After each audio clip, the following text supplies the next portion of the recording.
I recall very well my first meeting with a foreign agent. It was on a dark, moonless night with an agent I'd never met before. When I picked him up, he passed me the intelligence, and I passed him an extra $500 for the men he led. It was the beginning of an adventure I had only dreamed of. After 9/11, I didn't look to go sit on the Swiss desk. I stepped up. I was not on the sidelines. I was on the front lines in the Cold War, and I was on the front lines in the fight against Al-Qaeda. I'm very proud of the fact that we captured the perpetrator of 9/11, Khalid Sheikh Mohammed. I think we did extraordinary work. To me, the tragedy is that the controversy surrounding the interrogation program, which as I've already indicated to Senator Warner, I fully understand that, but it has cast a shadow over what has been a major contribution to protecting this country.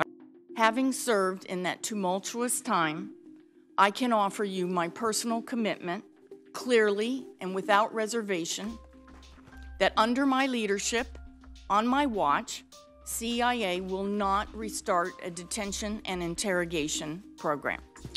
Ms. Haspel, you didn't actually answer the question. What would you do if the president ordered you to get back in that business? Senator, the president has selected me to give him advice.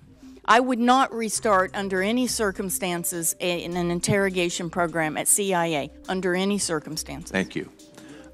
Do you believe that the previous interrogation techniques were immoral?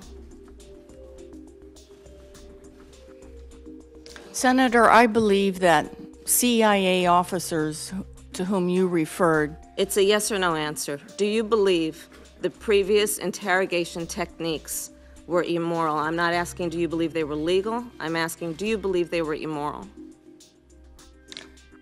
Senator, I believe that CIA did extraordinary work to prevent another attack on this country given the legal tools that we were authorized to use. Please answer yes or no. Do you believe in hindsight that those techniques were immoral? Senator, what I believe sitting here today is that I support the higher moral standard we have decided to hold ourselves to. Can you please answer the question? Senator, I think I've answered the question. No, you've not. Do you believe the previous techniques, now armed with hindsight, do you believe they were immoral? Yes or no? Senator, I believe that we should hold ourselves to the moral standard outlined in the Army Field Manual. You told me earlier this week that you supported the decision of the CIA's Deputy Director of Operations to order the destruction of those videotapes depicting the use of EITs. Would you still support that order today? Senator, I would not. I think it's, as I said, it's very important that people learn.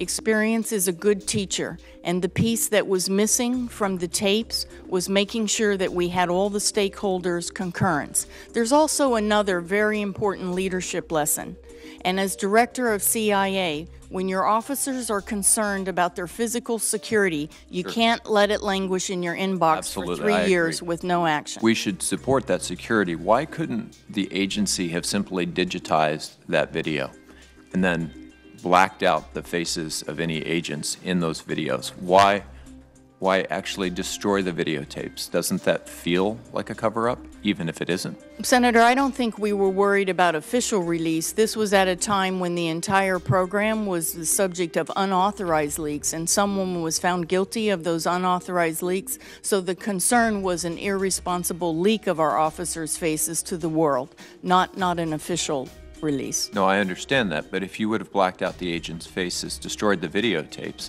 and then kept a digital record, that would have addressed those security concerns. Senator, I'm just not a technical person, so I don't. It's not that complicated. Well,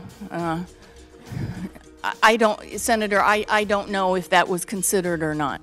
Never served. Were you an advocate for destroying the tapes? Senator, I absolutely was an advocate if we could within and conforming to U.S. law, and if we could get policy concurrence to eliminate the security risk posed to our officers by those tapes,